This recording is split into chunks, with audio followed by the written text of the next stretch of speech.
बिस्मिल्लाहिर्रहमानिर्रहीम, अस्सलाम वालेकुम।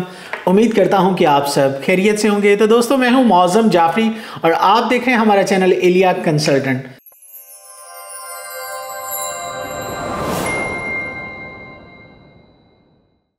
आज की वीडियो में हम बात करेंगे उन कंट्रीज की जिन कंट्रीज की ट्यूशन फीसिस आपने वीज़ा लगने के बाद डिपॉजिट कर सकते हैं।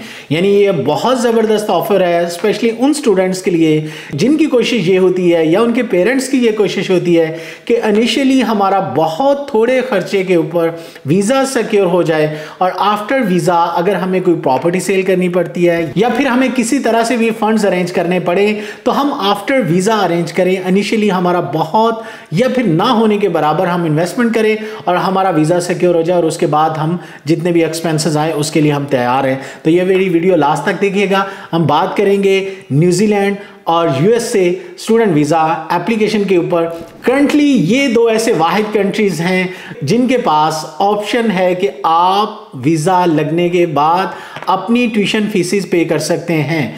अब इसमें हम बात करेंगे, पहले मैं बात करूंगा यूएसए की। इससे पहले भी मैं एक वीडियो इस पे बना चुका हूं, लेकिन आप स्टूडेंट्स के लिए ये एक शॉर्ट सी समरी समझ लें कि हम बात करेंगे इसमें कि यूएसए बेसिकली आपको फ़ी आफ्टर वीज़ा की जो है वो फैसिलिटी देता है कि आप इंटरव्यू स्केड्यूल करें, आप एम्बेसी में जाएं, आप उनको इंटरव्यू दें। आप अपनी एम्बेसी, यूएसए की एम्बेसी जाने से पहले आपने जस्ट क्या करना है, आपको अपना एडमिशन जो है वो यूनिवर्सिटी में प्रोसेस करना है। उसका क्राइटेरिया मैं ऑलरेडी प्रीवियसली भी बता चुका हूं कि बैचलर के लिए अगर आप कर रहे हैं तो एटलीस्ट आपका 6 नो लेस देन 5.5, अगर मास्टर्स के लिए कर रहे हैं तो 6.5 और नो लेस देन 6 ईच। और आपका अगर अल्टरनेटिव इसका देखें आइट्स का तो आप पीटी या डुलिंगो भी कर सकते हैं।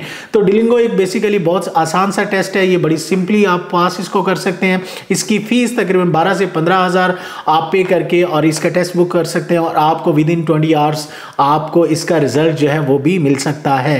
तो ये एक बड़ा ज़बरदस्त एक ऑफर है, इसको आप अवेल कर सकते हैं कि इनिशियली आप मैक्सिमम, मैंने पहले भी बताया कि 800 से लेके $1000। लास्ट टाइम शायद किसी स्टूडेंट को कंफ्यूजन ये थी कि शायद हम $1000 अलग से चार्ज कर रहे हैं और 800 एक अलग से चार्ज कर रहे हैं। ऐसा नहीं है। $1000 के अंदर आपकी एम्बेसी फीस, आपकी I-20 फीस, सर्विस फीस, वो तमाम फीसेस शामिल हैं जो आपके केस के ऊपर इन्वेस्टमेंट आएगी। और आफ्टर वीज़ा आप चाहें तो फीस वीज़ा लगने के बाद पे कर सकते हैं, चाहे पाकिस्तान में रहते हुए या फिर आप यूएसए पहुंच के अपनी यूनिवर्सिटी को फ़ी पे कर सकते हैं जो 5 से 8 हज़ार US डॉलर हो सकती है, जो कि स्टिल एक रीजनेबल अमाउंट है।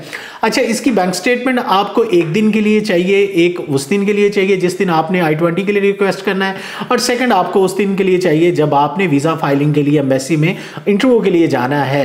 तो आपको बेसिकली ये 1 करोड़ रुपए की स्टेटमेंट तकरीबन, यानी 10 मिलियन, 9 to 10 मिलियन की स्टेटमेंट रिक्वायर्ड है, जो कि वेरी शॉर्ट टाइम के लिए रिक्वायर्ड है, जस्ट आप जिस दिन आप वीज़ा के लिए जा रहे हैं। तो ये एक बड़ी ज़बरदस्त ऑफर है, आप स्टूडेंट अवेल कर सकते हैं। सितंबर इनटेक के लिए हमारे पास एडमिशन जारी हैं, तो आप हमसे रब्ता कर सकते हैं। इसमें आपका कल को वीज़ा नहीं लगता तो ये भी माइंड में रखें कि आपका लॉस कितना है। तो वही $1000 आपने जो इन्वेस्ट केस के ऊपर किया होगा वही आपका लॉस है। इससे हट के आपका कोई मेजर लॉस नहीं है, जैसे कि ऑस्ट्रेलिया में लेके या कि बहुत सारे ऐसे कंट्रीज है जहां पे बड़े ज़्यादा लॉसेज होते हैं in case of visa refusal. तो ये एक बड़ी माइनर सी एक अमाउंट है जो इजीली बियरेबल है आफ्टर योर वीज़ा रिफ्यूज़ल। और अगर आपको वीज़ा मिल जाता है तो डेफिनेटली यूएस एक बड़ा बेहतरीन डेस्टिनेशन है कि वहाँ पर आप अर्निंग के साथ साथ स्टडी जारी रख सकते हैं और इसके अलावा आप कनाडा मूव हो सकते हैं इन फ्यूचर। तो ये एक बेस्ट ऑफर है। दूसरी हम बात करते हैं न्यूजीलैंड की, कि न्यूजीलैंड में भी ये ऑफर है। लास्ट टाइम भी मैंने बताया था कि आपके पास ये फैसिलिटी है, मतलब आपके पास ये ऑप्शन है कि आप पे कर सकते हैं फीस अपनी आफ्टर वीज़ा अप्रूवल। लेकिन इसमें अगर आप फीस डिपॉजिट करवा के अपना वीज़ा फाइलिंग करते हैं तो जाहिर है आपका टाइम जो है वो बच जाएगा। ये इमिग्रेशन वेबसाइट के ऊपर क्लियरली मेंशन है कि अप्रूवल इन प्रिंसिपल AIP के लिए अप्लाई करना पड़ता है। अगर आपने फ़ी आफ्टर वीज़ा देनी है, उसकी पहले अप्रूवल आएगी, देन आपने फीस जो है देन आपने वीज़ा फाइल करना है और वीज़ा आने के बाद आप फीस डिपॉजिट कर सकते हैं। ये एक ऑप्शन है, लेकिन कोशिश करें वैसे अगर आप ये फीस पहले से पे करके वीज़ा अप्लाई करते हैं तो स्पीड अप प्रोसेस होगा।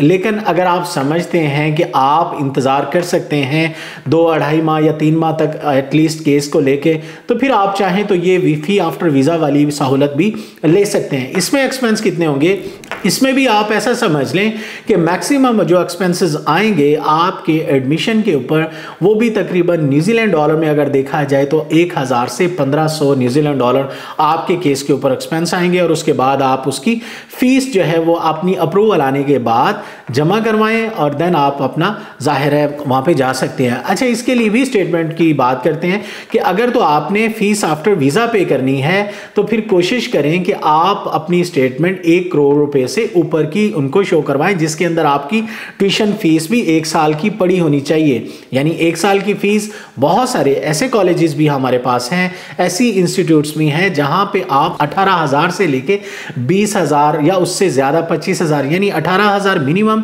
जो कि 1 साल की फीस को अगर हम देखा जाए तो बहुत रीजनेबल अमाउंट है। यानी 36 से 40 लाख पाकिस्तानी रुपीस में आप ऐसा कर सकते हैं कि वीज़ा सिक्योर अपना न्यूजीलैंड का कर सकते हैं। इससे पहले मैंने कुछ ऑप्शंस आपके लिए शेयर की थी, वो माइट भी स्टूडेंट्स को कॉस्टली लगी हों। उसके बाद मैंने मजीद वर्क किया, बहुत सारे ऐसे इंस्टीट्यूट मिल गए जहां पे फीस काफ़ी रीजनेबल है, तो आप न्यूजीलैंड के लिए भी अप्लाई कर सकते हैं। इसकी फ़ीस आफ्टर वीज़ा भी और फ़ी बिफोर वीज़ा भी दोनों ऑप्शन अवेलेबल हैं। और इसमें कल को खुदा ना खास्ता आपका वीज़ा अगर नहीं होता तो इसमें भी आपको पाकिस्तानी रुपीज़ में अगर देखा जाए 2.5-3 लाख रुपया ही जस्ट लॉस है, जो कि इजीली बंदा बर्दाश्त कर सकता है। देखिए, कोई भी कंट्री है 100% वीज़ा किसी भी कंट्री का नहीं है। यूके अब से पहले स्टूडेंट्स को 100% ऑलमोस्ट वीज़ा प्रोवाइड कर रहा था, अब भी काफ़ी सारे स्टूडेंट्स के जो है वो वीज़ा जो है वो आ रहे हैं, लेकिन उसमें भी अब कुछ देखा जा रहा है मार्केट में कि कुछ बच्चों के वीज़ाज रिफ्यूज़ल्स जो है उसको लेके भी आ रहे हैं। लेकिन हालात पाकिस्तान के कुछ ऐसे हैं कि पाकिस्तान से किसी भी कंट्री आप जब अप्लाई करते हैं तो 100% श्योरिटी नहीं है, लेकिन आगे चल के हालात किस तरह होंगे, जो सूरत हाल है आपके सामने है। मेरी ये आपसे स्टूडेंट से जो है वो कह लें एक मशवरा है ब्रादराना कि आप इस वक्त कोशिश करें कि जो कंट्री वीज़ा ग्रांट कर रहा है आप वहाँ पे वीज़ा अप्लाई करके पाकिस्तान से मूव हो। नेक्स्ट आप जो भी आपका कह लें ड्रीम कंट्री है, आप पाकिस्तान से रहते हुए अप्लाई करेंगे, बहुत मुश्किल है।